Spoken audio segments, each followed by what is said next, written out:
군부대 근처에서 미아가 된 5살 소녀를 구해준 유디티 여군하사. 그러자 그녀의 앞에 사성장군 해군참 모총장이 나타나면서 펼쳐지는 충격적인 이야기입니다. 여러분들은 지금 어디에서 어떤 일을 하시면서 청취하고 계신가요? 각자 댓글로 남겨주시면 감사드리겠습니다. 영상 시청하시기 이전에 구독과 좋아요 부탁드립니다. 저희에게 큰 힘이 됩니다. 군항의 짠 내음과 아카시아 향이 뒤섞인 바람이 강바다 하사의 뺨을 스쳤다. 지옥 같던 대테러 특별 훈련이 끝난 뒤 주어진 3달 만의 꿀 같은 휴가 첫날이었다. 대한민국 해군 특수전전단, 세상이 UDT라 부르는 곳에서 그녀는 유일무이한 여성 팀원이었다. 파도보다 거칠고 강철보다 단단해야만 버틸 수 있는 곳. 그곳에서 강바다라는 이름은 단순한 이름이 아니라 그녀 스스로 증명해내야 할 운명이자 정체성이었다.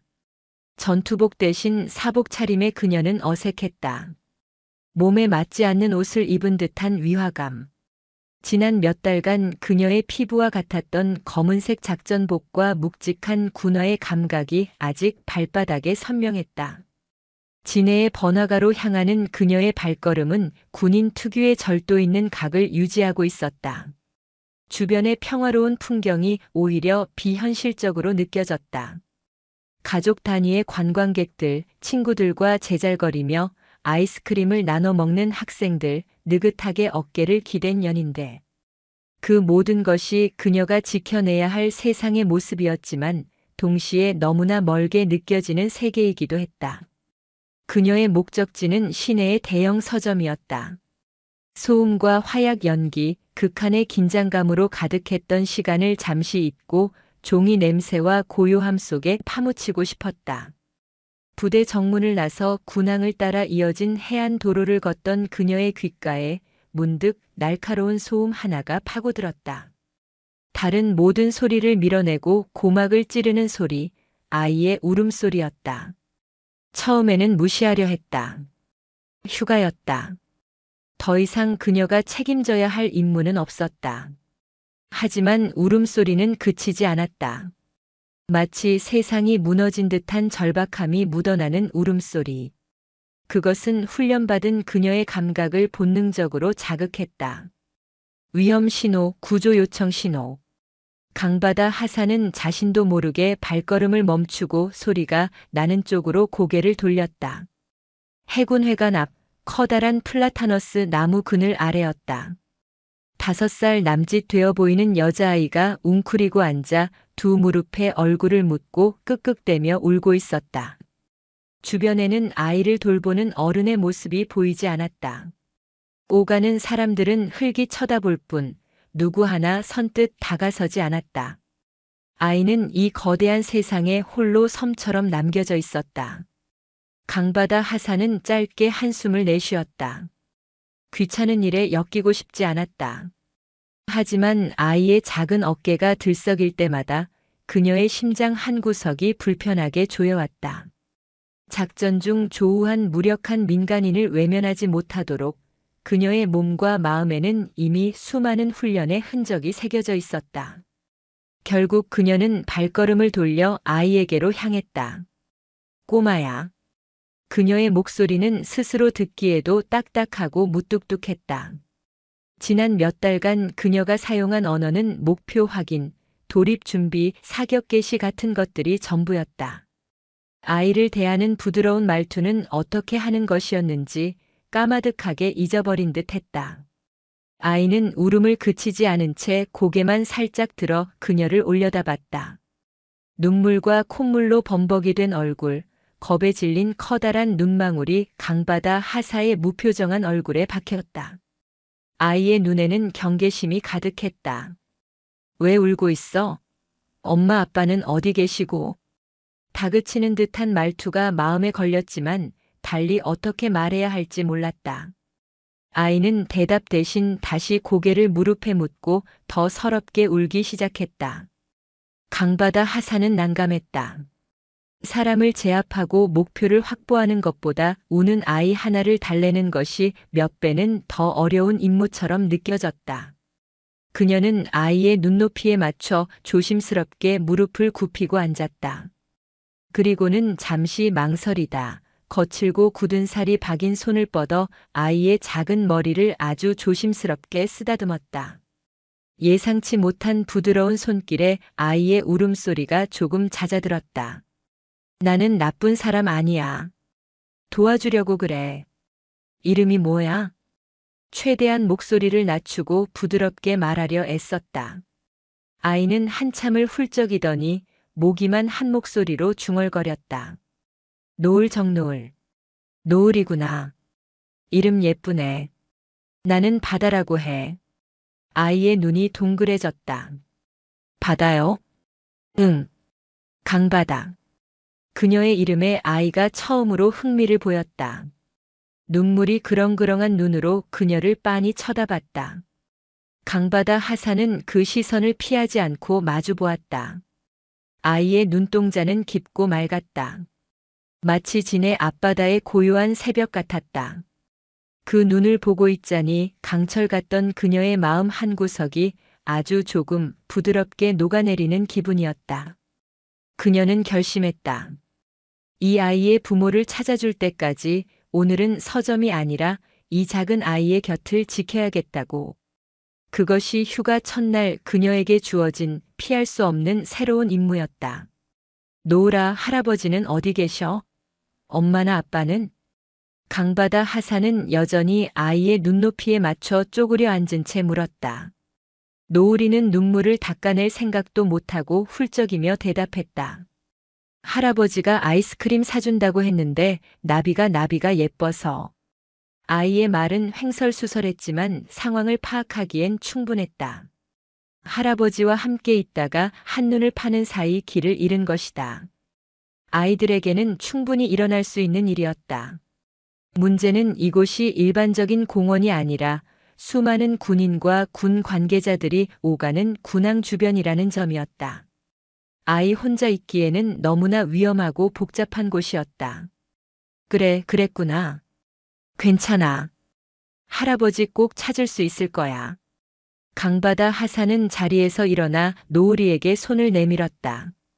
일단 여기서 기다리면 위험하니까 안전한 곳으로 가자. 내가 같이 찾아줄게. 노을이는 망설였다. 낯선 사람을 따라가면 안 된다고 배웠을 것이다. 아이의 눈동자가 불안하게 흔들렸다. 강바다 하사는 그런 아이의 마음을 읽고는 최대한 안심시키려는 듯 희미하게 미소를 지어 보였다.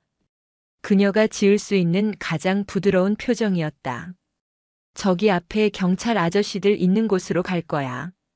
거기가 제일 안전해. 같이 가줄 거지? 그녀의 진심이 통했던 걸까? 노을이는 잠시 망설이다. 작은 고개를 끄덕이고는 고사리 같은 손으로 그녀의 손가락을 꼭 잡았다.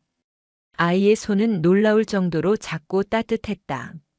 늘 차가운 총기와 장비만을 잡아왔던 그녀의 손에 전해지는 온기는 어색하면서도 이상하게 마음을 놓이게 했다. 그녀는 노을이의 손을 잡고 천천히 발걸음을 옮겼다. 아이의 보폭에 맞추느라 그녀의 걸음은 한없이 느려졌다. 바로 그때였다. 풍선. 노을이가 갑자기 소리치며 강바다 하사의 손을 뿌리치고 달려나갔다. 아이의 시선이 향한 곳에는 어떤 아이가 놓쳐버린 빨간 풍선이 바람을 타고 대구르르 굴러가고 있었다. 그리고 그 풍선은 차들이 쌩쌩 달리는 8차선 도로 한복판을 향하고 있었다. 안 돼, 노을아.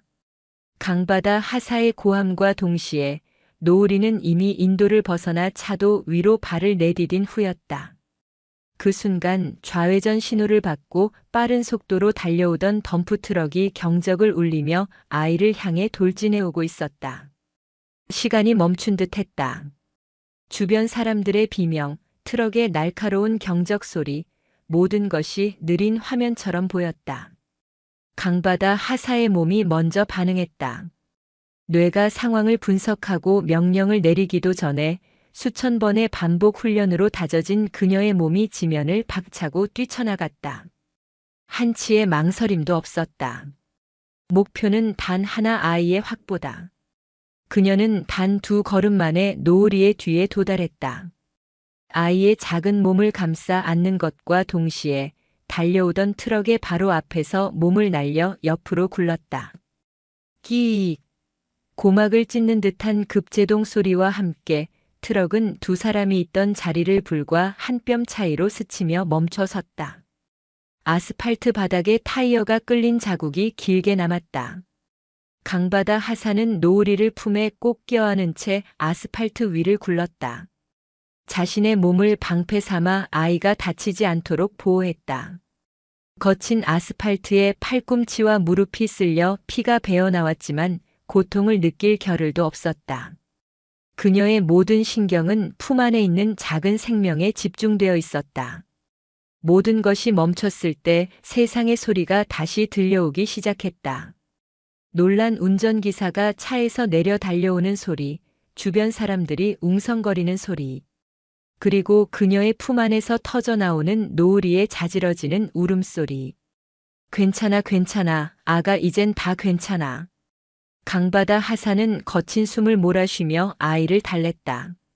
그녀의 목소리는 미세하게 떨리고 있었다. 방금 전의 상황은 실제 작전 상황과 다를 바 없는 극한의 위기였다. 만약 0.1초라도 늦었더라면 상상조차 하기 싫은 끔찍한 결과가 벌어졌을 것이다. 그녀는 노을이를 안고 천천히 몸을 일으켰다. 아이는 극도의 공포에 질려 그녀의 목을 필사적으로 끌어안고 떨어지려 하지 않았다. 아이의 작은 몸이 사시나무처럼 떨리고 있었다. 괜찮아, 아저씨가 미안하다. 괜찮니, 아가씨. 덤프트럭 기사가 다가와 어쩔 줄 몰라 하며 외쳤다. 주변 사람들도 걱정스러운 눈으로 2사람을 바라보고 있었다. 괜찮습니다. 아이도 저도 다치지 않았어요. 강바다 하산은 담담하게 대답하고는 더 이상 소란이 커지기 전에 서둘러 그 자리를 벗어났다. 찢어진 옷 사이로 쓰라린 통증이 느껴졌지만 그녀는 아랑곳하지 않았다. 그녀는 겁에 질려 울고 있는 노을이를 품에 안고 가까운 해군 복지단 건물 안의 한적한 벤치로 향했다. 더 이상 이 아이를 혼자 걷게 해서는 안 되겠다고 그녀는 굳게 다짐했다. 그녀의 손은 이제 아이를 놓치지 않으려는 듯 그 작은 몸을 더욱 단단히 끌어안고 있었다. 해군 복지단 건물 안은 바깥의 소란과 달리 조용하고 평화로웠다. 강바다 하산은 노을이를 벤치에 앉히고 자판기에서 따뜻한 코코아를 한 잔 뽑아 건넸다. 아이는 여전히 훌쩍이며 2손으로 종이컵을 꼭 쥐었다. 따뜻한 온기가 조금이나마 아이의 공포를 녹여주길 바랐다. 이제 괜찮아. 마셔봐. 달콤해서 기분이 좋아질 거야. 그녀는 자신의 무릎과 팔꿈치에 난 찰과상을 무심하게 내려다보았다. 훈련 중에는 이보다 더한 상처는 예사였다. 하지만 지금 이 상처는 그녀에게 아주 특별한 의미로 다가왔다. 누군가를 지키기 위해 얻은 상처, 훈장과도 같은 것이었다. 노을이는 코코아를 한 모금 마시더니 눈물 맺힌 눈으로 그녀의 상처를 가리켰다. 언니 피나. 응, 괜찮아. 이 정도는 금방 나아. 하나도 안 아파. 강바다 하산은 아무렇지 않게 말하며 웃어 보였다. 그제야 노을이의 표정이 조금 풀리는 듯 했다. 아이의 마음속에서 그녀는 이제 단순한 낯선 사람이 아니라 자신을 위험에서 구해주고 지켜주는 우리 편으로 자리 잡고 있었다. 우리 할아버지는 해군이야. 엄청 높은 사람이야. 노을이가 불쑥 말했다. 아이는 자신의 할아버지가 대단한 사람이라는 것을 알려 자신을 안심시키고 싶었던 모양이다. 그래, 멋지시다. 강바다 하산은 대수롭지 않게 대답했다. 진해에 있는 군인 가족 아이들 대부분은 자신의 아빠나 할아버지가 군인이라는 사실에 큰 자부심을 느끼곤 했다.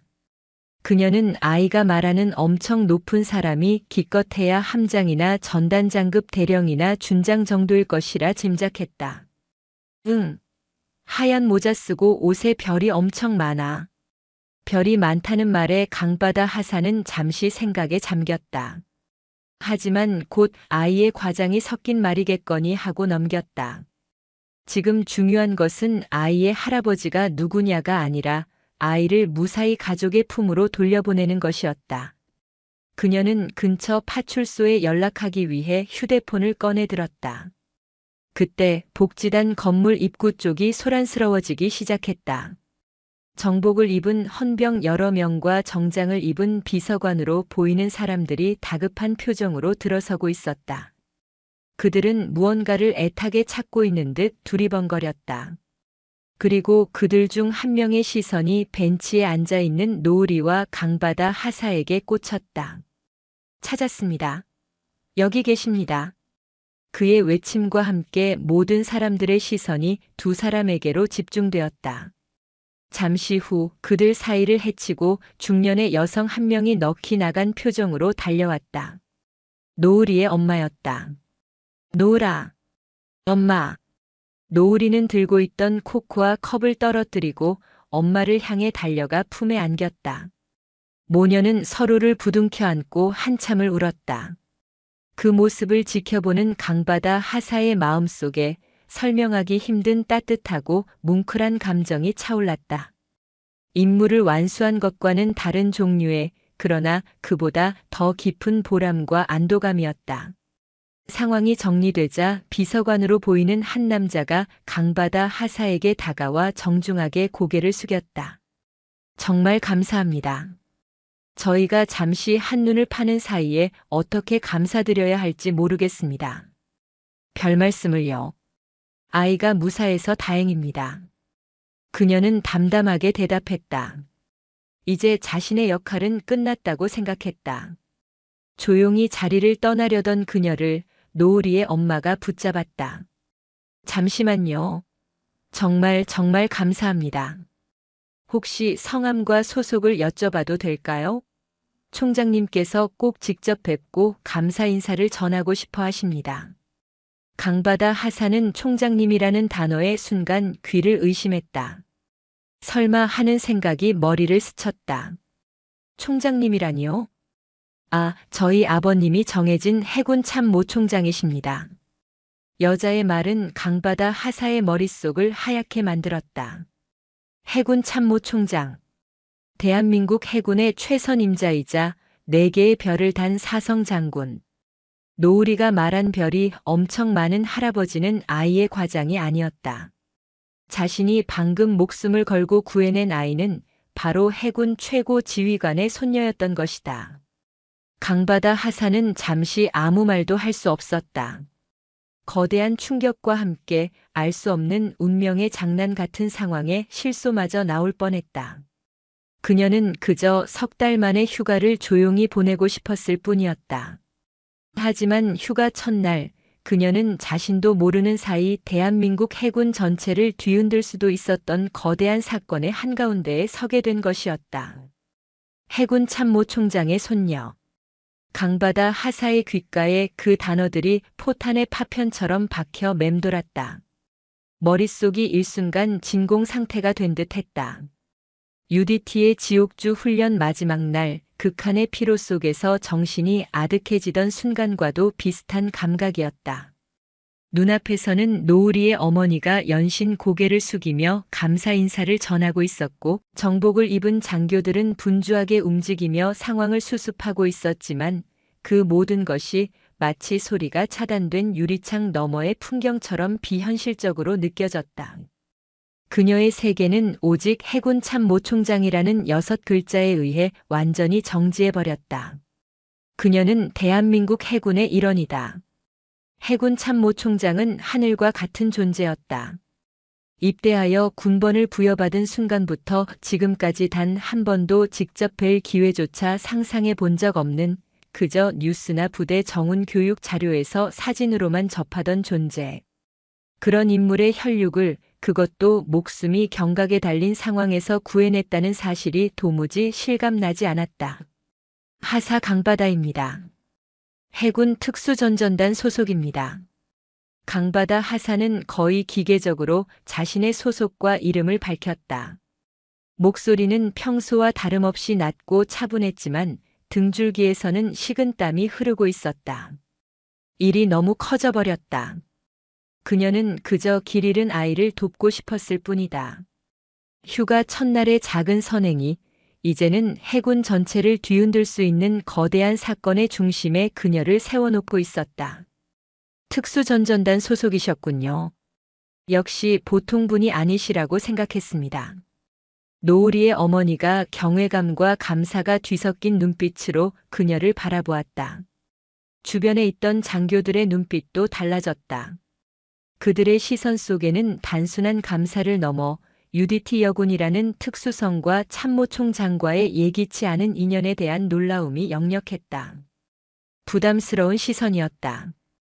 강바다 하사는 그림자처럼 작전에 스며들고 소리 없이 임무를 완수하도록 훈련받은 사람이었다.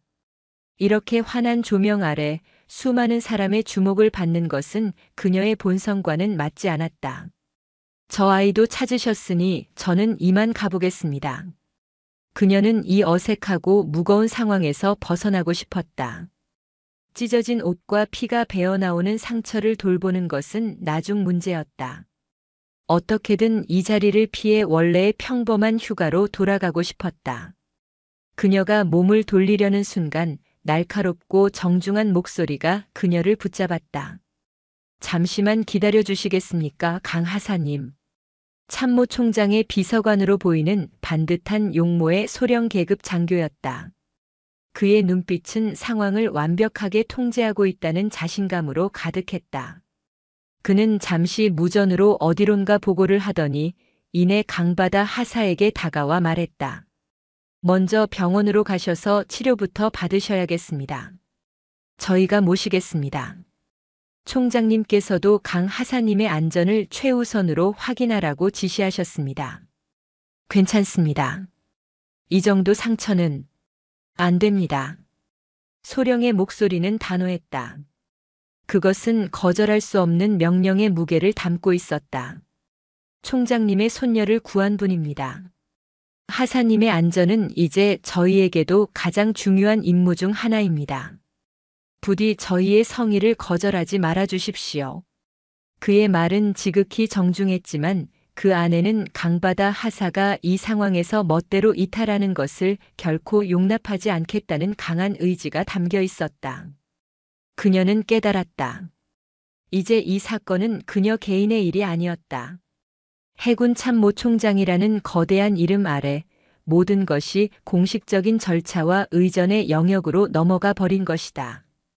그녀의 조용한 휴가는 이미 산산조각 나 있었다. 결국 그녀는 고개를 끄덕일 수밖에 없었다. 잠시 후 복지단 건물 앞에 소음 하나 없이 검은색 세단 한 대가 미끄러지듯 멈춰 섰다. 해군 지휘부를 상징하는 성판이 달린 의전 차량이었다. 헌병들이 주변을 통제하고 소령이 직접 뒷좌석 문을 열었다. 강바다 하사는 마치 꿈을 꾸는 듯한 기분으로 차에 올라탔다. 푹신한 가죽 시트에 몸을 묻자 그제야 긴장이 풀리면서 온몸의 통증이 느껴지기 시작했다. 차가 출발하기 직전 노을이가 차창으로 다가와 그녀를 올려다보았다. 아이의 눈은 이제 울음기 대신 맑은 호기심으로 반짝이고 있었다. 바다 언니, 또 만날 수 있어? 아이의 순수한 물음에 강바다 하사에 얼어붙었던 마음 한구석이 햇살에 녹아내리듯 따스해졌다. 그녀는 자신도 모르게 희미하게 미소 지으며 대답했다. 그럼. 지네는 좁아서 또 보게 될 거야.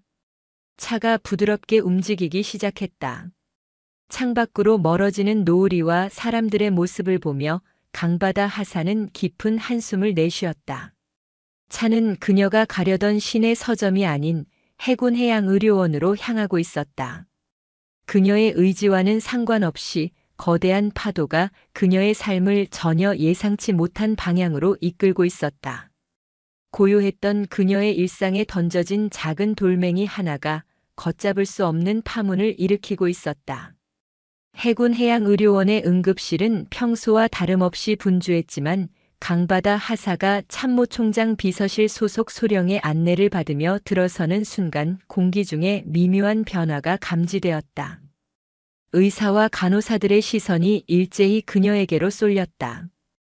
찢어진 사복 군데군데 긁히고 피가 맺힌 상처, 그리고 그녀를 수행하는 비서실 장교의 존재. 그 모든 것이 평범하지 않은 상황임을 증명하고 있었다. 총장님 손녀를 구한 UDT 여군이래. 덤프트럭에 뛰어들었다던데 정말이야? 나직한 속삭임들이 메아리처럼 응급실 안을 떠다녔다. 소문은 무선 통신보다 빠르게 퍼져나가고 있었다. 강바다 하사는 일부러 그들의 시선과 수군거림을 외면하며 묵묵히 진료 의자에 앉았다. 군의관은 그녀의 상처를 살피며 혀를 찼다. 찰과상이 깊습니다. 아스팔트에 심하게 쓸리신 모양입니다. 감염 위험이 있으니 제대로 소독하고 드레싱해야겠습니다. 군의관의 손길이 상처에 닿을 때마다 따끔한 통증이 느껴졌지만 강바다 하사는 표정 하나 바꾸지 않았다. 이보다 더한 고통은 훈련 과정에서 일상처럼 겪어온 일이었다.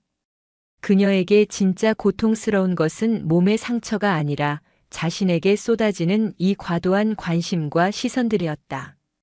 UDT 대원에게 주목은 곧 노출을 의미했고 노출은 곧 위험이었다. 그녀의 몸에 밴 생존 본능이 이 상황을 격렬하게 거부하고 있었다. 치료를 받는 동안 비서실 소령은 한쪽에서 쉴 새 없이 통화를 주고받았다.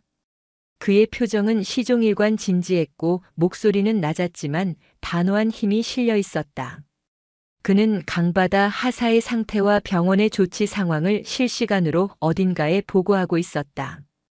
그녀는 자신이 마치 최고 등급의 보안 물품처럼 다뤄지고 있다는 기묘한 느낌을 받았다. 소독과 치료가 끝나갈 무렵 그녀의 군용 휴대폰이 진동했다. 발신자는 박철곤 원사. 그녀가 속한 팀의 선임 담당관이자 UDT 내에서는 아버지와도 같은 존재였다. 심장이 쿵 하고 내려앉았다. 벌써 부대까지 보고가 들어간 것이다. 예, 하사 강바다입니다. 강 하사 몸은 괜찮나? 수화기 너머로 들려오는 박원사의 목소리는 깊고 차분했지만 그 안에 담긴 우려를 숨기지는 못했다. 예, 괜찮습니다. 가벼운 찰과상입니다. 지금 어디인가? 해군해양의료원입니다. 그래. 얘기 들었다. 참모총장님 손녀를 구했다고. 박원사는 길게 말하지 않았다.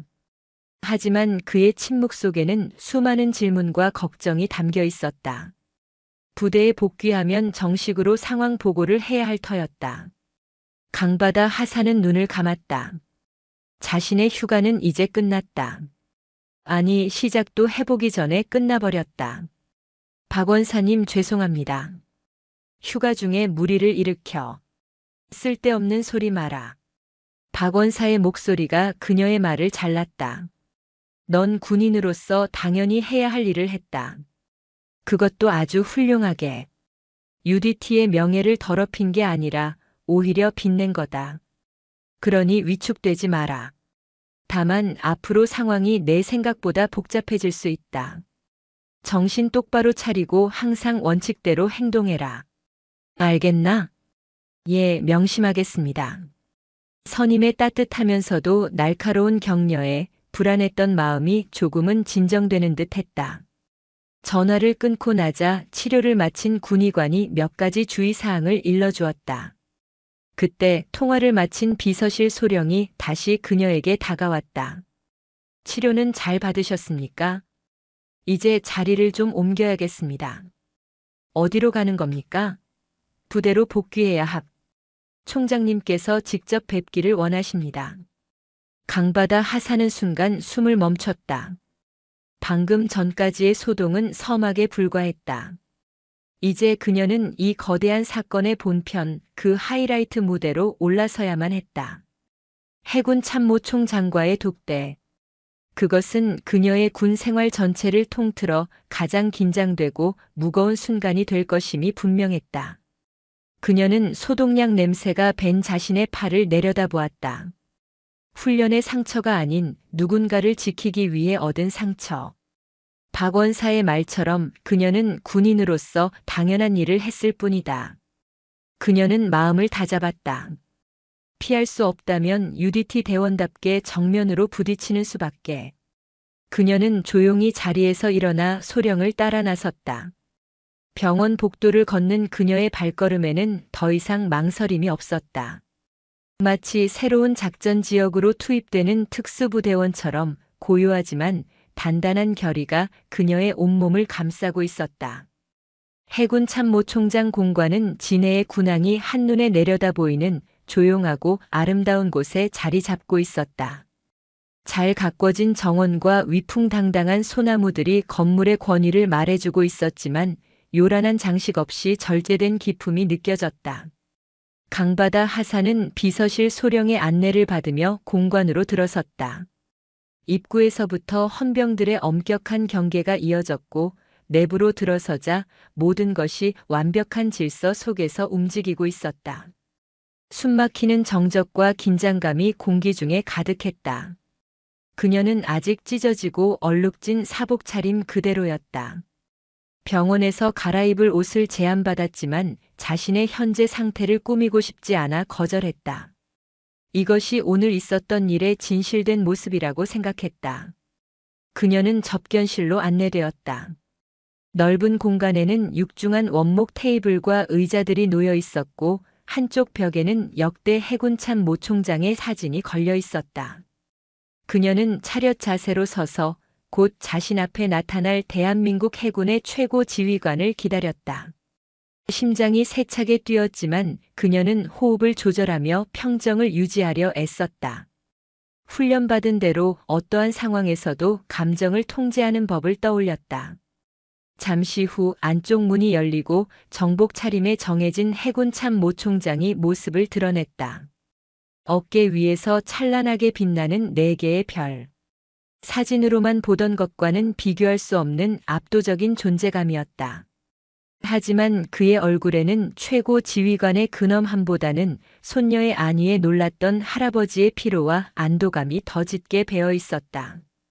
그는 책상에 앉지 않고 곧장 강바다 하사에게로 다가왔다. 강바다 하사라고 했나? 예, 총장님. 하사 강바다입니다. 그녀는 허리를 꼿꼿이 세우고 우렁찬 목소리로 경례를 붙였다. 그녀가 할 수 있는 최대한의 군인다운 모습이었다. 정해진 총장은 그녀의 경례를 부드러운 손짓으로 중단시키고는 그녀의 얼굴과 팔에 난 상처를 물끄러미 바라보았다. 그의 눈빛은 부하를 살피는 지휘관의 눈빛이 아니었다.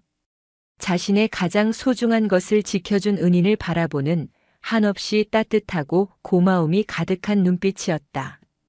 몸은 괜찮은가? 병원에서는 뭐라고 하던가? 괜찮습니다. 가벼운 찰과상일 뿐입니다. 가볍다니. 내 얘기를 들으니 트럭 앞으로 몸을 날렸다고 하더군. 자네가 아니었다면. 정 총장은 말을 잇지 못하고 잠시 눈을 감았다. 그 짧은 순간 그가 느꼈을 아찔함과 공포가 강바다 하사에게도 고스란히 전해져 왔다. 자네는 내 손녀를 구한 것이 아니야. 내 세상 전부를 구한 걸세. 그는 다시 눈을 뜨고 강바다 하사를 바라보며 말했다. 그의 목소리에는 진심 어린 감사의 무게가 실려 있었다. 그는 강바다 하사에게 자리에 앉기를 권했다. 군 최고 지휘관과 일개 하사가 마주 앉는 상상조차 할 수 없는 장면이었다. UDT 생활은 힘든 점이 많을 텐데 어찌 지원했나? 정 총장은 딱딱한 사건 보고 대신 그녀 개인에 대한 질문을 던졌다. 강바다 하사는 잠시 망설이다 솔직하게 대답했다. 제 한계를 시험해보고 싶었습니다. 그리고 제 힘으로 누군가를 지킬 수 있는 사람이 되고 싶었습니다. 오늘 자네는 그 2가지를 모두 증명해 보였군. 자네의 한계를 뛰어넘어 가장 소중한 생명을 지켜냈으니 말이야. 정 총장은 희미하게 미소 지으며 말했다. 그는 비서관을 통해 작은 종이 한 장을 건네받아 그녀에게 내밀었다. 그것은 군의 공식적인 문서가 아니었다. 삐뚤빼뚤한 글씨와 알록달록한 크레파스 그림으로 채워진 아이의 그림 편지였다. 그림 속에는 커다란 트럭 앞에서 작은 아이의 손을 잡고 서 있는 머리가 긴 여자의 모습이 그려져 있었다. 그리고 그 위에는 고마워요, 바다 언니라는 글씨가 서투르게 적혀 있었다. 노을이가 직접 썼다네. 자네에게 꼭 전해주고 싶다고 해서. 강바다 하사는 그림 편지를 받아드는 순간 뜨거운 무언가가 가슴속에서 울컥 치밀어 오르는 것을 느꼈다. 그 어떤 표창장이나 훈장보다도 값진 선물이었다. 오늘 하루 그녀를 짓누르던 모든 긴장과 부담감이 이 작은 종이 한 장에 전부 녹아내리는 듯 했다. 그녀가 지켜낸 것은 참모 총장의 손녀가 아니라 바로 이 그림을 그린 정노을이라는 한 아이의 순수한 세상이었다. 공식적인 포상과 절차는 추후에 진행될 걸세. 하지만 이것만큼은 내가 직접 전하고 싶었네. 정 총장은 자리에서 일어나 그녀의 어깨를 가볍게 두드려 주었다. 강 하사, 정말 고맙네. 자네는 우리 해군의 자랑일세. 공관을 나서는 강바다 하사의 손에는 노을이의 그림 편지가 들려 있었다. 진해의 저녁 노을이 그녀의 얼굴을 붉게 물들이고 있었다. 그녀의 휴가는 시작부터 엉망이 되었지만 그녀의 군 생활, 아니 그녀의 인생은 오늘을 기점으로 전혀 다른 의미를 갖게 될 것임을 직감했다. 그녀는 군인으로서 누군가를 지키는 삶을 살겠다고 다짐했었다. 그리고 오늘 그 다짐의 무게와 가치를 온몸으로 실감했다. 그녀의 발걸음은 집으로 향하고 있었지만 마음은 이미 더 단단하고 깊어진 군인으로서의 새로운 길을 향해 내딛고 있었다. 참모 총장 공관을 나선 강바다 하사의 손에는 작은 그림 편지 한 장이 들려 있었다. 4개의 별이 뿜어내던 압도적인 빛보다 서툰 크레파스 선으로 그려진 그 온기가 그녀의 마음을 더 무겁고 복잡하게 만들었다. 비서실의 의전 차량은 정중하게 그녀를 부대 앞까지 데려다 주었지만 그녀는 차에서 내린 뒤에도 한참 동안 움직일 수 없었다. 익숙한 위병소, 펄럭이는 해군기, 저 너머에 있을 동기들의 생활관. 불과 몇 시간 전까지만 해도 세상에서 가장 편안하고 당연했던 그 풍경이 이제는 마치 얇은 막이라도 씌운 것처럼 아득하고 낯설게 느껴졌다. 그녀의 휴가는 사실상 끝났다. 아니, 시작조차 못한 채 전혀 다른 종류의 임무 속으로 떠밀려 들어온 기분이었다. 남은 휴가 기간 동안 그녀는 부대 의무실에 머물며 상처 치료에 전념하라는 권고를 받았다. 그것은 부상에 대한 배려인 동시에 이 사건이 완전히 정리될 때까지 그녀를 외부의 불필요한 접촉으로부터 격리하려는 지휘부의 의도임을 모를 리 없었다. 그녀는 조용히 의무실 침대에 누워 천장의 흰 무늬를 세며 시간을 보냈다. 몸의 상처는 하루가 다르게 아물어갔지만 마음속의 파문은 좀처럼 가라앉지 않았다. 소문은 그녀가 생각했던 것보다 훨씬 빠르고 광범위하게 퍼져나갔다. 해군 내부 통신망은 물론이고 각 부대 주임원사들의 비공식적인 정보망을 통해 UDT 여하사 참모총장 손녀 구출 사건은 전설처럼 번져나갔다. 그녀가 의무실 복도를 잠시 거닐 때마다 마주치는 장병들의 시선이 그것을 증명했다. 이전에는 그저 UDT에 있는 유일한 여자라는 호기심 어린 시선이었다면 이제는 경외감과 놀라움, 그리고 약간의 거리감이 뒤섞인 복잡한 시선으로 변해 있었다. 그들은 그녀를 영웅으로 보고 있었지만 그 영웅이라는 칭호가 강바다 하사에게는 몸에 맞지 않는 갑옷처럼 무겁고 거추장스러웠다. 휴가가 끝나고 부대로 복귀한 날 그 어색함은 극에 달했다. 그녀가 생활관에 들어서는 순간 시끄럽게 떠들던 팀원들의 대화가 순간 뚝 끊겼다. 모두의 시선이 그녀에게로 향했다. 어색한 침묵 속에서 팀의 최고참인 독사 이진욱 중사가 짓궂은 미소를 지으며 침묵을 깼다. 이야, 우리 강 하사님 오셨네. 이제 우리 같은 놈들이랑은 말도 섞기 힘든 높은 분 아니신가? 참모 총장님이랑 독대도 하셨다며? 농담이었지만 그 안에는 뼈가 있었다. 팀원들은 그녀가 겪었을 상황을 이해하면서도 갑작스럽게 팀 전체의 균형을 깨트린 이 거대한 사건에 대해 어떻게 반응해야 할지 갈피를 잡지 못하고 있었다. UDT는 개인의 영광보다는 팀의 임무 완수를 최우선으로 여기는 조직이다. 한 명의 스타가 탄생하는 것은 때로는 팀워크의 미세한 균열을 만들기도 했다. 쓸데없는 소리 마십시오. 운이 좋았을 뿐입니다. 강바다 하사는 애써 아무렇지 않은 척 대답하며 자신의 관물대를 정리하기 시작했다. 하지만 등 뒤에 꽂히는 시선들이 따가웠다. 그녀는 차라리 지옥 같은 훈련장으로 돌아가고 싶었다. 진흙탕을 구르고 땀과 눈물로 범벅이 되어 팀원들과 함께 극한의 고통을 나누는 것이 이 어색한 영광의 무게를 견디는 것보다 훨씬 쉬운 일이었다. 그날 저녁 박철곤 원사가 조용히 그녀를 불렀다. 부대 뒤편 파도 소리만이 들리는 한적한 방파제였다. 박 원사는 말없이 담배에 불을 붙여 한 모금 깊게 빨아들인 뒤 씁쓸한 미소로 입을 열었다. 견디기 힘들지? 예, 그렇습니다. 내 잘못이 아니다. 하지만 이제부터 내가 짊어져야 할 무게다. 사람들의 시선, 기대, 그리고 질투까지도.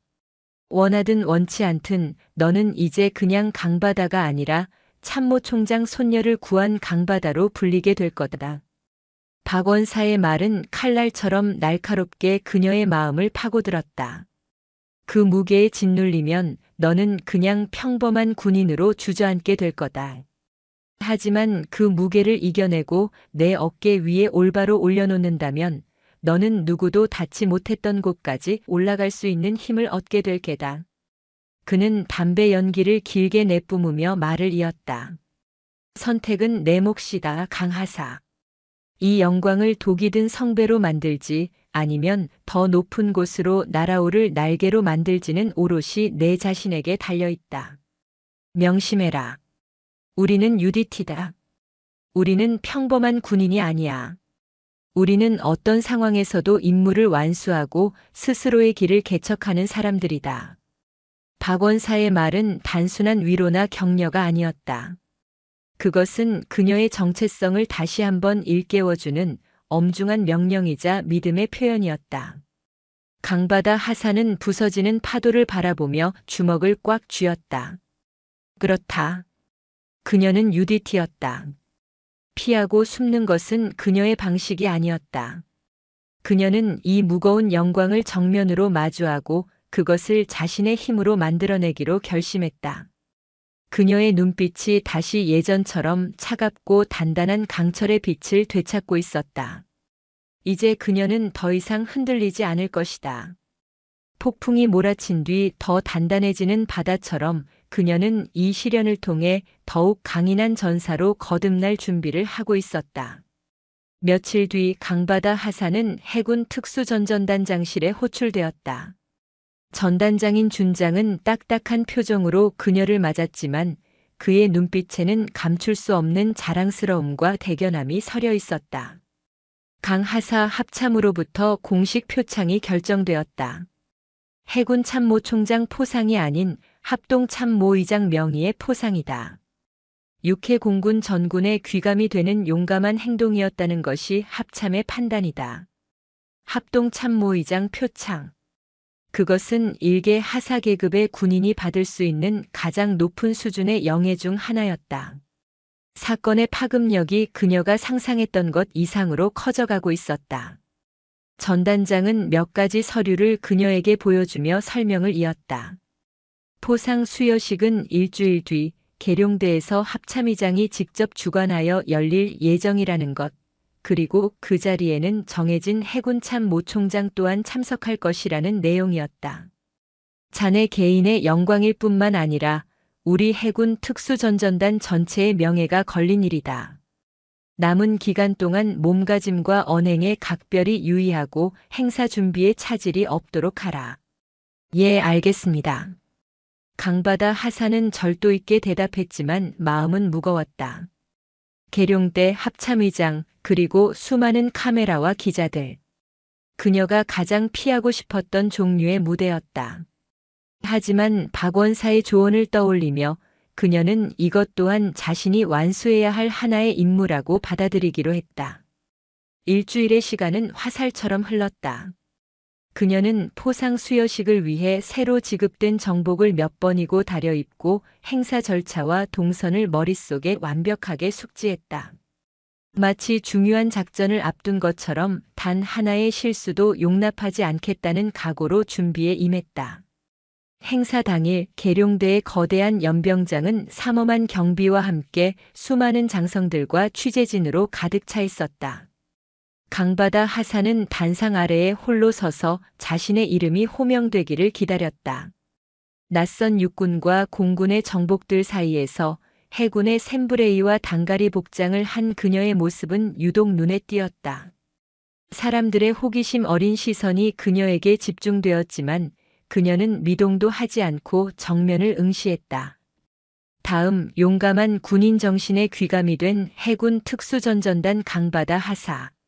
사회자의 우렁찬 목소리와 함께 그녀는 한치의 오차도 없는 제식 동작으로 단상 위로 올라갔다.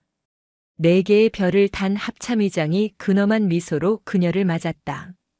표창장이 수여되고 의장의 따뜻한 격려사가 이어졌다. 수많은 카메라 플래시가 쉴 새 없이 터졌다. 그 번쩍이는 불빛 속에서 그녀는 단상 한쪽에 서서 자신을 바라보고 있는 정해진 총장과 눈이 마주쳤다.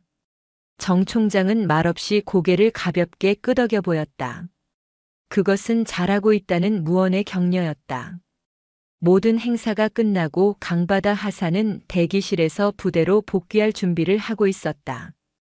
그때 참모 총장의 비서실 소령이 조용히 그녀에게 다가왔다. 강 하사님, 총장님께서 잠시 뵙기를 원하십니다. 다른 곳으로 자리를 좀 옮겨야겠습니다. 그녀는 예감했다. 이것은 단순한 격려를 위한 자리가 아닐 것이라는 것을.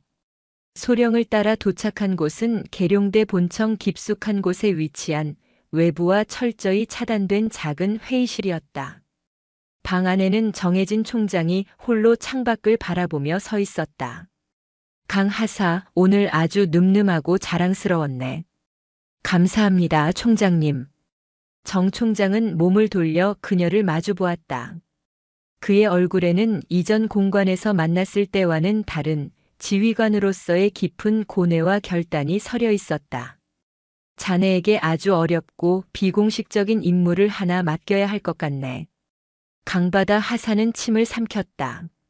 심장이 다시 긴장감으로 조여왔다. 며칠 전 정보부대로부터 의미심장한 첩보가 하나 입수되었네. 최근 우리 군의 주요 지휘관들에 대한 신상 정보를 캐고 다니는 불순한 세력의 움직임이 포착되었다는 내용이었지. 정 총장의 목소리가 낮게 가라앉았다. 처음에는 대수롭지 않게 생각했네. 늘 있는 일이니까. 하지만 그들이 내 가족, 특히 노을이의 동선까지 파악하려 한 정황이 드러났네. 자네가 노을이를 구했던 그날의 사고 단순한 사고가 아닐 수도 있다는 가능성을 배제할 수 없게 된 걸세. 강바다 하사의 눈빛이 날카롭게 변했다. 만약 그것이 사실이라면 문제는 완전히 다른 차원의 이야기가 된다. 공식적인 경호 인력을 증강할 수도 있네. 하지만 그렇게 되면 아이와 가족들이 느끼는 불안감과 불편함이 너무나 클 거야. 언론에 알려지기라도 하면 불필요한 오해를 낳을 수도 있고. 정 총장은 잠시 말을 멈추고 강바다 하사의 눈을 똑바로 바라보았다. 그의 눈에는 한 나라의 해군을 책임지는 지휘관으로서의 고뇌와 하나뿐인 손녀를 걱정하는 할아버지의 절박함이 동시에 담겨 있었다. 그래서 자네에게 부탁하고 싶네. 누구도 눈치채지 못하게 그림자처럼 노을이의 곁을 지켜주게. 공식적인 명령도 기록도 남지 않는 임무일세. 자네의 특수전 능력을 총 쏘고 폭탄을 터뜨리는 곳이 아닌 내 소중한 손녀를 지키는 데 써줄 수 있겠나? 그것은 명령이 아닌 간절한 부탁이었다. 하지만 그 무게는 천근의 명령보다도 무거웠다. 강바다 하사는 망설이지 않았다. 그녀는 이미 그 아이의 그림 편지를 받은 순간 마음속으로 맹세했었다. 어떤 위협으로부터든 그 아이의 미소를 지켜주겠다고. 하사 강바다 총장님의 임무 목숨을 걸고 완수하겠습니다. 그녀의 대답에 정 총장의 얼굴에 비로소 옅은 안도의 미소가 번졌다. 대한민국 최정예 특수부대원 강바다 하사에게 그녀의 군 생활을 통틀어 가장 특별하고 가장 외로운 비밀 임무가 주어지는 순간이었다. 다음 날 새벽 강바다 하사는 어둠을 틈타 조용히 부대를 빠져나왔다. 그녀의 신분은 오늘부터 해군 특수전전단 소속 강바다 하사가 아닌 참모총장 공관에 파견된 행정병으로 위장되었다. 박철곤 원사를 제외한 그 누구에게도 실제 임무 내용은 알려지지 않았다. 팀원들은 그녀가 총장 직속 부서로 영전에 가는 것이라 짐작하며 부러움과 아쉬움이 섞인 인사를 건넸다. 그녀는 그들의 오해를 굳이 바로잡지 않았다. 비밀 임무의 첫 번째 원칙은 완벽한 위장이었다. 그녀에게 주어진 것은 공관 근처의 작은 군인 아파트와 민간인 복장, 그리고 노을이의 일주일치 스케줄표가 전부였다. 무기도 통신 장비도 지원 병력도 없었다. 오직 그녀의 두 눈과 두 뇌, 그리고 극한의 훈련으로 단련된 몸만이 유일한 무기였다. 임무의 첫 번째 목표는 노을이의 유치원이었다. 강바다 하사는 유치원 근처 카페의 야외 테이블에 앉아 평범한 민간인처럼 커피를 마시며 주변 지형과 동선을 파악하기 시작했다. 그녀의 눈은 더 이상 평범한 풍경을 보지 않았다. 모든 건물은 잠재적인 저격 포인트로, 모든 골목은 매복과 도주의 경로로, 오가는 모든 행위는 잠재적 위험 요소로 분석되었다. 그녀의 머릿속에서는 순식간에 수십 가지의 비상 상황 시나리오와 그에 대한 대응책이 그려졌다. 잠시 후 노란색 유치원 버스가 도착하고 아이들이 제잘거리며 내렸다. 그 속에 노을이가 있었다. 아이는 엄마의 손을 잡고 해맑게 웃고 있었다. 그 순수한 미소를 보는 순간 강바다 하사는 자신의 임무가 얼마나 중요한 것인지를 다시 한번 깨달았다. 그녀는 저 미소를 지키기 위해 이곳에 있는 것이다. 며칠 동안 그녀는 유령처럼 노을이의 주변을 맴돌았다. 유치원 등하원길, 아이가 친구들과 뛰어노는 놀이터, 주말에 가족과 함께 가는 대형마트까지. 그녀는 항상 수십 미터의 거리를 유지하며 그 누구의 눈에도 띄지 않게 아이를 관찰하고 주변을 경계했다. 때로는 조깅하는 사람으로, 때로는 장을 보는 주부로, 때로는 벤치에 앉아 책을 읽는 학생으로 모습을 바꾸며 완벽하게 주변 환경에 녹아들었다. 임무는 생각보다 훨씬 더 고독하고 신경이 곤두서는 일이었다. 실제 교전 상황이라면 아드레날린이 솟구치며 모든 감각이 최고조에 달하겠지만 이것은 보이지 않는 위협과의 기나긴 싸움이었다. 실체 없는 적을 상대로 언제 어디서 터질지 모르는 긴장감 속에서 단 한순간도 경계를 늦출 수 없었다. 밤이 되면 그녀는 녹초가 되어 숙소로 돌아왔지만 잠자리에 들어서도 예리한 감각은 꺼지지 않아 작은 소리에도 잠을 깨기 일쑤였다. 그러던 어느 주말 오후 사건이 터졌다. 그날은 진해 군항에서 시민들을 위한 축제가 열리고 있었다. 수많은 인파로 북적이는 축제 현장은 경호 임무를 수행하기에는 최악의 조건이었다. 강바다 하사는 인파 속에 섞여 노을인의 가족과 일정한 거리를 유지하며 신경을 곤두세우고 있었다. 정 총장 부부는 손녀와 함께 솜사탕을 사기 위해 잠시 가판대 앞에 멈춰섰다. 바로 그 순간이었다. 갑자기 옆에서 풍선 다발을 든 삐에로가 나타나 아이들의 시선을 끌었다. 동시에 반대편에서는 시끄러운 음악을 연주하는 거리 공연이 시작되었다. 사람들의 시선이 양쪽으로 분산된 찰나의 순간 검은 모자를 깊게 눌러쓴 한 남자가 군중을 뚫고 빠른 속도로 노을이에게 접근했다. 그의 움직임은 평범한 행인의 것이 아니었다. 목적지를 향해 최단 거리로 움직이는 훈련된 자의 움직임이었다. 강바다 하사의 온몸에 경고등이 켜졌다. 그녀는 망설일 시간이 없다는 것을 직감했다. 그녀는 사람들 사이의 좁은 틈을 파고들며 미끄러지듯 나아갔다. 남자의 손이 노을이의 팔을 움켜쥐려는 순간 강바다 하사가 그의 앞을 막아섰다. 실례합니다만 길이 막혀서요. 그녀는 일부러 남자와 몸을 부딪히며 그의 전진을 막았다. 남자는 신경질적으로 그녀를 밀치려 했다. 비켜! 남자의 눈빛이 그녀와 마주치는 순간 그는 놀라움을 감추지 못했다. 평범한 여자라고 생각했던 상대의 눈빛이 살기를 품은 야수처럼 차갑고 날카로웠기 때문이다. 남자가 당황한 사이 강바다 하사의 손이 번개처럼 움직였다. 그녀는 남자의 손목 관절을 꺾어 제압하는 동시에 다른 손으로는 그의 옆구리에 있는 급소를 정확하게 찔렀다. 윽! 하는 비명과 함께 남자의 몸이 굳었다. 모든 것은 단일 2초 만에 일어난 일이었다. 주변 사람들은 두 사람이 잠시 부딪혔다고 생각했을 뿐 무슨 일이 일어났는지 전혀 눈치채지 못했다. 아이 근처에 다시는 얼씬거리지 마. 다음번엔 손목으로 끝나지 않을 테니까. 강바다 하사는 오직 남자에게만 들릴 목소리로 나직하게 속삭였다. 그녀의 소나기 힘에 남자의 손목에서 뼈가 뒤틀리는 소리가 작게 울렸다. 남자는 극심한 고통에 찬 눈으로 그녀를 노려보다 결국 포기하고는 인파 속으로 황급히 사라졌다. 강바다 하사는 아무 일도 없었다는 듯 몸을 돌렸다. 노을이는 엄마 품에 안겨 솜사탕을 받아들고 해맑게 웃고 있었다. 위협은 제거되었다. 하지만 강바다 하사의 심장은 차갑게 식어 있었다. 막연했던 위협이 드디어 실체를 드러낸 것이다. 이것은 시작에 불과했다.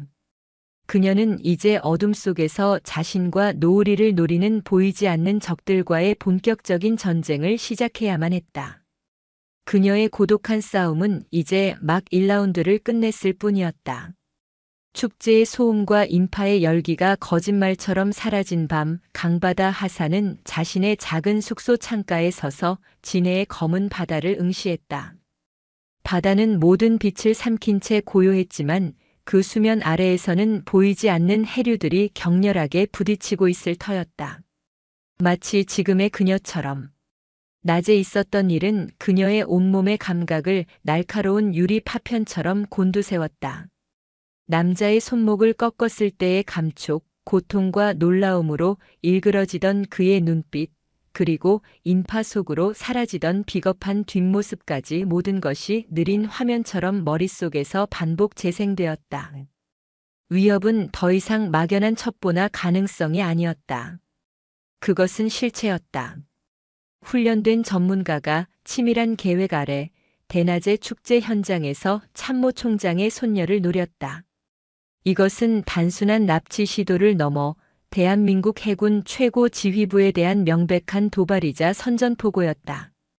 그리고 그 전쟁의 최전선에 지금 그녀는 아무런 지원도 없이 홀로 서 있었다. 그녀는 더 이상 혼자서 이 모든 것을 감당할 수 없음을 깨달았다. 이것은 그녀의 판단과 능력을 넘어선 국가 안보와 직결된 문제로 비화할 수 있었다.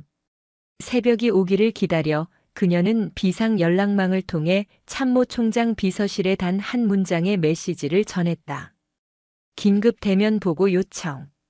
약속된 장소는 동이 트기 직전의 안민국의 정상, 인적이 끊긴 주차장이었다. 어둠 속에서 의전 차량 한 대가 소리 없이 다가와 멈춰섰다. 차에서 내린 것은 정해진 총장 단 한 사람이었다. 그는 비서관도 경호 인력도 대동하지 않았다. 그것은 이 일이 얼마나 중차대하고 비밀스러운 것인지를 방증하는 동시에 강바다 하사에 대한 그의 절대적인 신뢰를 보여주는 것이었다. 보고하게. 새벽의 차가운 공기 속에서 정 총장의 목소리는 낮고 단단하게 울렸다. 강바다 하사는 한치의 감정도 섞지 않은 채 오직 훈련받은 특수요원으로서 객관적인 사실만을 전달했다. 축제 현장의 상황, 위협 인물의 인상착의와 움직임, 그리고 그를 제압하고 경고를 날리기까지의 모든 과정을 군더더기 없이 보고했다. 정 총장은 보고를 듣는 내내 아무 말 없이 그녀를 응시했다. 그의 얼굴은 어둠에 가려 잘 보이지 않았지만 강바다 하사는 그가 주먹을 얼마나 세게 쥐고 있는지를 느낄 수 있었다. 보고가 끝나자 길고 무거운 침묵이 흘렀다. 단순한 불순분자들이 아니야. 고도로 훈련된 전문 조직이다. 정 총장이 마침내 입을 열었다. 그의 목소리에는 분노와 함께 손녀를 향한 깊은 고통이 배어 있었다. 공식적으로 수사팀을 꾸리고 경호를 강화해야 하네. 하지만 그렇게 되면 저들은 더 깊은 곳으로 숨어버리겠지. 그리고 또 다른 기회를 노릴 거야. 지금처럼 우리가 전혀 예상치 못한 방식으로. 그의 말대로였다. 전면전이 시작되면 적은 모습을 감출 것이다. 지금은 어둠 속에 숨어있는 적의 꼬리를 간신히 붙잡은 상태였다. 이 기회를 놓치면 다음번에는 정말 돌이킬 수 없는 일이 벌어질지도 모른다. 강하사. 정말 미안하네. 자네에게 너무나 위험하고 가혹한 짐을 지우게 되었어. 하지만 지금 내가 믿을 수 있는 사람은 자네뿐일세. 저들이 다시 움직일 때까지 한 번만 더 자네의 눈과 감각을 빌려주게. 이번에는 내가 모든 지원을 약속하겠네. 자네가 신호를 보내는 즉시 가장 정예화된 팀이 움직일 수 있도록 준비시키겠네. 그것은 다시 한번 명령이 아닌 부탁이었다. 자신의 모든 것을 걸고 한 명의 부하에게 모든 희망을 거는 지휘관의 절박한 신뢰였다. 총장님, 저는 괜찮습니다. 제가 이곳에 있는 이유입니다. 강바다 하사는 흔들림 없는 목소리로 대답했다. 그녀는 두렵지 않았다. 오히려 적의 실체를 확인한 지금 그녀의 투지는 용암처럼 뜨겁게 끓어오르고 있었다. 그날 이후 모든 것이 변했다. 겉으로는 평온한 일상이 계속되었지만 수면 아래에서는 거대한 작전이 조용히 진행되고 있었다. 강바다 하사의 귀에는 초소형 무전기가 삽입되었고 그녀의 시선이 닿는 모든 곳은 그녀를 지원하기 위해 은밀히 배치된 특수전 요원들의 감시망 안에 들어왔다. 그녀는 더 이상 혼자가 아니었다. 보이지 않는 팀원들이 그녀와 함께 전장을 누비고 있었다. 하지만 최종적인 판단과 행동은 여전히 최전선에 있는 그녀의 몫이었다. 적은 예상보다 훨씬 교활하고 대담했다. 며칠간의 소강 상태가 이어졌다. 마치 아무 일도 없었다는 듯 세상은 평화로웠다. 하지만 강바다 하사는 이것이 폭풍 전의 고요임을 직감했다. 적들은 실패를 통해 학습하고 더 완벽한 계획을 세우고 있을 터였다. 그들의 다음 목표는 어디일까? 경호가 가장 허술하면서도 아이에게 가장 치명적인 타격을 줄 수 있는 곳. 그녀의 머릿속에 단 한 곳이 떠올랐다. 유치원. 결전의 날은 예고 없이 찾아왔다. 평범한 수요일 오전이었다. 강바다 하사는 유치원 건너편 건물 옥상에서 환경미화원으로 위장한 채 망원경으로 주변을 살피고 있었다. 아이들의 명랑한 웃음소리가 담장을 넘어 희미하게 들려왔다. 바로 그때였다. 전방 교차로 3중 추돌사고 발생. 교통통제 요망.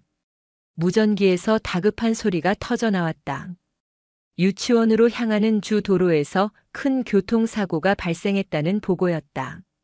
순식간에 경찰차와 구급차가 사이렌을 울리며 달려왔고 주변의 모든 시선이 그쪽으로 쏠렸다. 완벽한 양동작전이었다. 강바다 하사의 심장이 차갑게 가라앉았다. 그녀는 사고 현장 쪽은 쳐다보지도 않았다. 그녀의 시선은 오직 유치원의 후문, 가장 취약한 지점을 향해 있었다. 역시나 사람들의 시선이 모두 반대편으로 쏠린 틈을 타 검은색 승합차 한 대가 소리 없이 후문 근처 골목에 멈춰 섰다. 차에서 내린 것은 방역업체 직원 복장을 한 2명의 남자였다. 하지만 그들의 날카로운 눈빛과 절도 있는 움직임은 평범한 방역업체가 아니라는 것을 말해주고 있었다. 알파팀 후문으로 적 2명 접근 중. 나는 내부로 진입한다. 강바다 하사는 짧게 보고를 마친 뒤 망설임 없이 옥상 난간을 뛰어넘었다. 와이어 하나에 몸을 의지한 채 그녀는 순식간에 건물 벽을 타고 내려와 땅에 착지했다. 고양이처럼 소리 없는 움직임으로 유치원 담장을 넘어 내부로 잠입했다. 그녀가 교실 복도에 들어서는 순간 안에서는 이미 상황이 벌어지고 있었다. 방역을 핑계로 들어온 남자들이 한 교실에서 아이들을 위협하며 노을이를 찾고 있었다. 선생님들은 겁에 질려 아이들을 감싸 안고 있었고 아이들의 울음소리가 터져 나오기 시작했다. 정노을, 어느 아이야? 한 남자가 소리치는 순간 강바다 하사가 그림자처럼 그의 등 뒤에 나타났다. 그녀는 손에 들고 있던 소화기를 남자의 머리 뒤에 정확하게 가격했다. 비명 한 번 지르지 못하고 남자가 쓰러졌다. 다른 한 명이 놀라 총을 꺼내 들려는 순간 그녀는 이미 그의 품으로 파고든 후였다. 팔꿈치로 명치를 가격하고 이어지는 손날로 목의 경동맥을 정확히 가격했다. 남자는 거품을 물고 쓰러져 경련했다. 모든 것이 5초 안에 끝났다. 교실 안에는 순간 정적이 흘렀다. 아이들은 울음을 그치고 겁에 질린 눈으로 자신들을 구해준 낯선 여자를 바라보고 있었다. 괜찮아, 이젠 다 괜찮아. 강바다 하사는 숨을 고르며 아이들을 안심시켰다. 그때 그녀의 등 뒤에서 서늘한 감각이 느껴졌다. 그녀가 미처 파악하지 못한 세 번째 적이었다. 그는 복도 끝에서 소리 없이 나타나 그녀를 향해 총구를 겨누고 있었다. 움직이지 마. 남자의 목소리가 복도를 울렸다. 강바다 하사는 천천히 두 손을 들었다. 그녀의 눈은 남자를 향해 있었지만 모든 신경은 등 뒤의 아이들에게 향해 있었다. 어떻게든 아이들을 지켜야 했다. 바로 그 순간 교실 문 앞에 웅크리고 있던 노을이가 그녀를 향해 외쳤다. 바다 언니. 아이의 외침에 남자의 시선이 순간 흔들렸다. 강바다 하사는 그 0.1초의 찰나를 놓치지 않았다. 그녀는 몸을 날려 옆에 있던 교구장 위로 몸을 던졌다. 교구장이 넘어지면서 요란한 소리를 내며 남자에게 쏟아졌다. 와르르 무너지는 책과 장난감들 사이로 남자가 균형을 잃고 비틀거렸다. 그 틈을 타 창문을 깨고 섬광탄과 함께 검은 작전복을 입은 UDT 대원들이 쏟아져 들어왔다. 그녀의 보이지 않던 팀원들이었다. 모든 상황은 순식간에 정리되었다. 며칠 뒤 강바다 하사는 다시 한번 참모총장 공관의 접견실에 서 있었다. 모든 사건이 마무리되고 배후 조직까지 일망타진되었다는 보고를 받은 후였다. 그녀의 비밀 임무는 완벽하게 끝났다. 정해진 총장은 정복이 아닌 편안한 스웨터 차림으로 그녀를 맞았다. 그의 손에는 낡은 액자 하나가 들려 있었다. 내 할아버지의 사진일세. 6.25 전쟁 때 이름 없는 학도병이었지. 이 나라를 지키기 위해 모든 것을 바쳤지만 아무도 그분의 희생을 기억해주지 않았네. 나는 그분을 보며 군인이 되기로 결심했다네. 이름 없이 빚도 없이 묵묵히 자신의 자리에서 나라를 지키는 진짜 군인이 되겠다고. 그는 액자를 내려놓고 강바다 하사에게 다가왔다.